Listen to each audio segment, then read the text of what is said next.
Hər vaxtınız xeyir, hörmətli izləyicilər. Bugün mən sizə nədən danışacağam? Bax, çörəkdən. Çörəkçi zavodunun çörəyi 400 qram baton ekstra.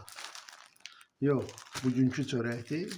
Yəni görürsüz, martın 6-sı və söhbət nədən gedir? Söhbət onun qiymətindən gedir. Bu çörək hər gün 1 manat aldığımız çörək bugündən artıq gördüyünüz kimi 1 manat 15 qəpiyadır.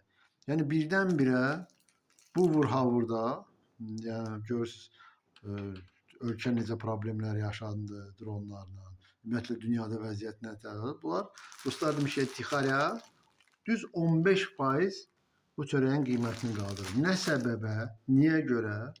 Bunu mən çox xahiş eləyərdim ki, bu çörəkçi firmasının rəhbərliyi biz millətə başa salsın. Yəni bu çörəyin içində nə olur? Qızıl qoyublar, brilliant qoyublar.